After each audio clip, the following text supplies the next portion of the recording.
So, there's a phrase in organizing and in activism that we all say so often. It's so inspirational, and it's become a common part of our lexicon. But it's "si se puede." But not everyone knows that Dolores Huerta coined that phrase. Yes, we can. But she hasn't just said those words, she has lived those words. She's shown the world that, yes, we can have better wages and better working conditions. That, yes, we can break down gender barriers and empower women everywhere. That, yes, we can fight poverty, defend immigrant families, expand healthcare, and repair our justice system. Yes, we can. Dolores is living proof. Si se puede. So as we celebrate the enduring and living legacy of Larry Itliong, it is now my privilege to introduce the living legacy we know as Dolores Huerta. Dolores has changed the world with her voice, and it's my honor to hand the mic over to her so we can all continue to listen. Dolores Huerta, everyone. Se puede, si se puede, si se puede, si se puede, si se puede, si se puede.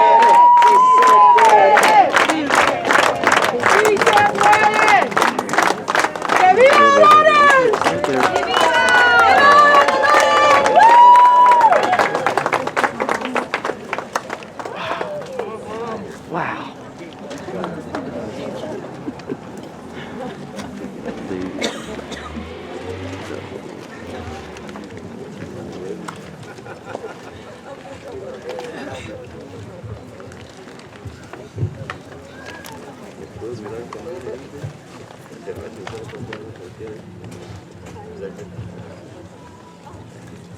Thank you very much, Rob Bonta. Please, where'd he go? Let's give him a big applause, okay? Our Attorney General of California. The people's attorney, as someone said, and I just said to Rob, we wanted to hear about you, Rob, not about me. So it's, I guess, Mia or Cynthia, somebody's going to have to come up here and give us Rob's history, okay, so the people here can know that history. And it's so important to know that we have somebody in the state of California that really cares about people. He knows what our communities of color have gone through. It's not always a very pretty picture.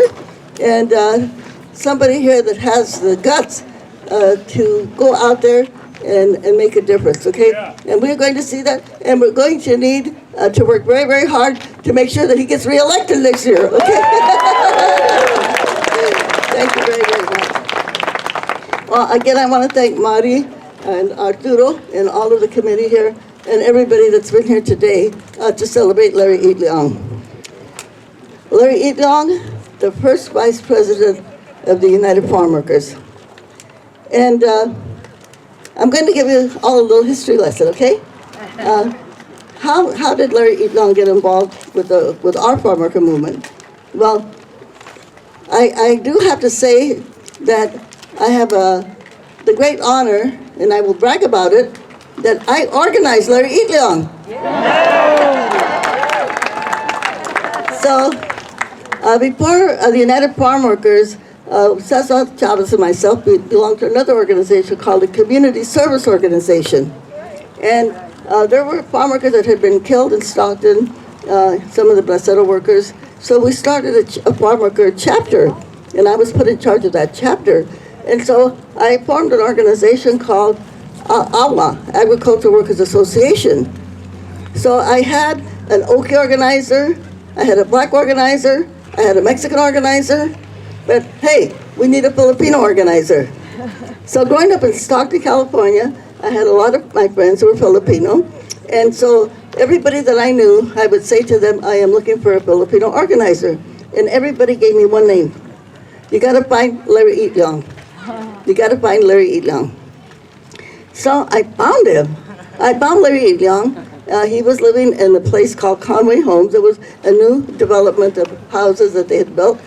And so I went to his home and knocked on his door, and I said, we are forming a group of farm workers, and I would like to see if you could help us.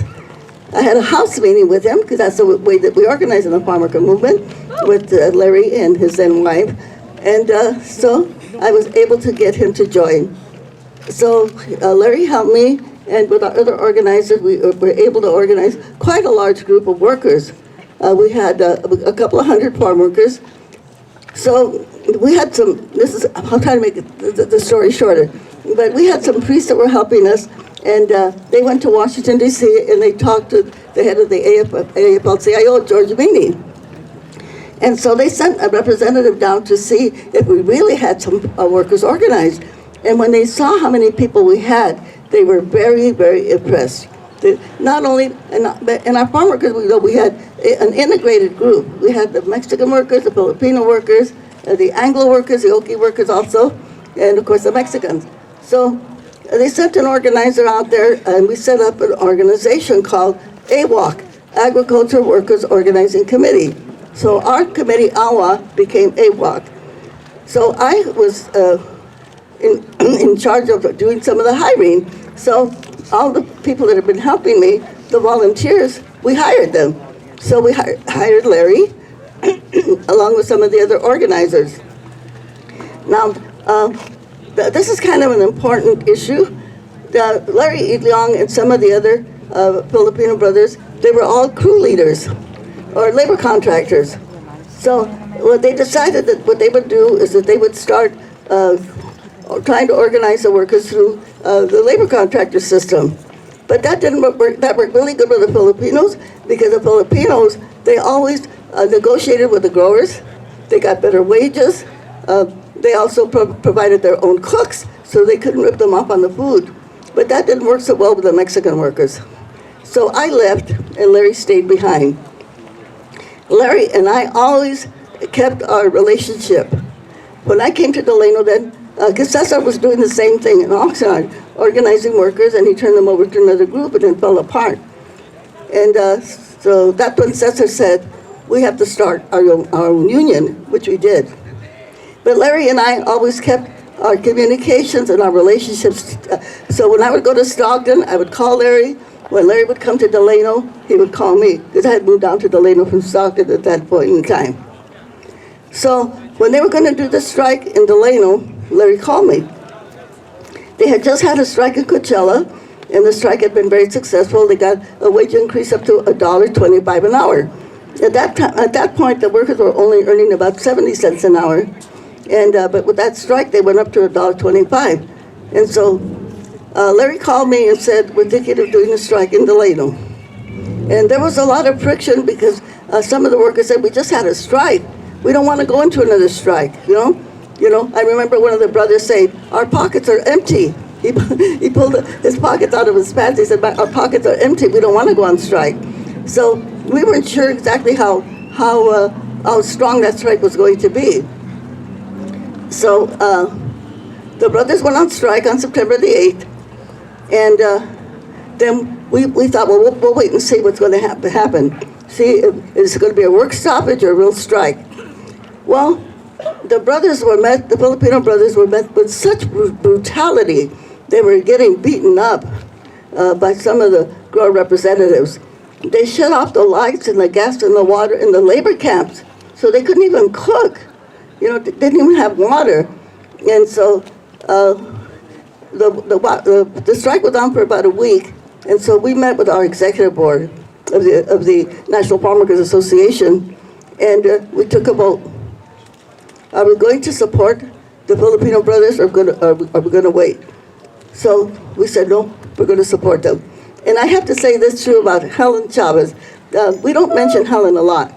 Helen was a very, very strong woman. Very, very strong woman.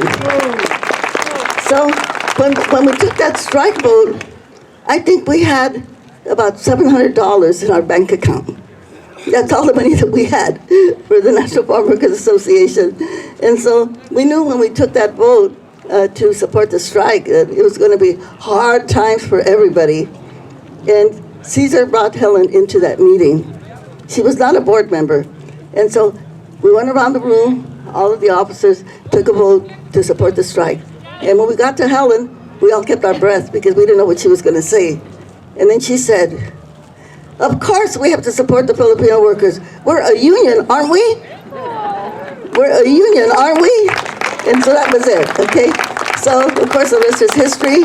The rest is history. You know, eventually we did merge with the National Farm Workers Association and AWOC, and we became the United Farm Workers Organizing Committee.